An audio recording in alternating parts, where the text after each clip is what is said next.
The offertory is the part of a Eucharistic service when the bread and wine for use in the service is ceremonially placed on the altar. A collection of alms from the congregation, such as may take place also at non-Eucharistic services, often coincides with this ceremony. The Eucharistic theology may vary among those Christian denominations that have a liturgical offertory. In the Roman Rite, the term preparation of the gifts is used in addition to the term offertory.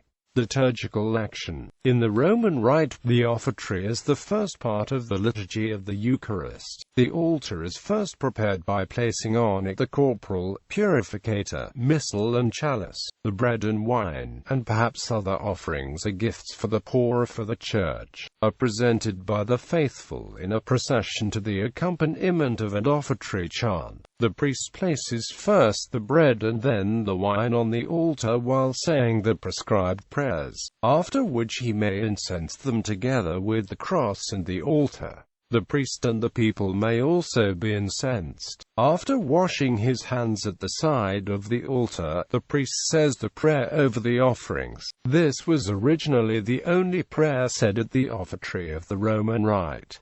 There are variations in other rites. For instance, in the Dominican rite of single prayer is said at the offertory over the bread and wine, which were already been prepared on the altar at an earlier part of the Mass. In the Byzantine rite, there is a short offertory at the same point as in the Roman Rite. A more elaborate ceremonial, the liturgy of preparation, takes place before the public part of the celebration of the Divine Liturgy. Music. In the Roman Rite, the procession bringing the gifts is accompanied by the offertory chant, and singing may accompany the offertory even if there is no procession. Before 1970, the priest said the prayer over the offerings silently because during the offertory the people at an earlier time sang a psalm or, in responsorial fashion, repeated a refrain while a soloist sang the verses of the psalm. In the Tridentine Mass, only the choir sang the refrain alone to an elaborate setting. The priest read the refrain at the beginning of the offertory not only at a low Mass, which was without singing, but also at a solemn Mass.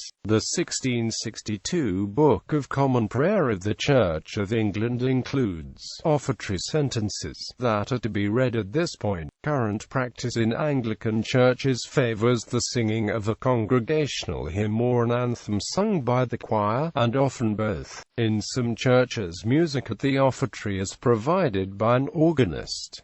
Collection of alms. During the offertory or immediately before it, a collection of money or other gifts for the poor or for the church is taken up. In the Roman Catholic Mass, while these may be brought forward together with the bread and wine, they are not to be placed on the altar. A collection plate is often used near the end of some Protestant worship services, rather than at the offertory, to gather the gifts of the faithful for the support of the church and for charity.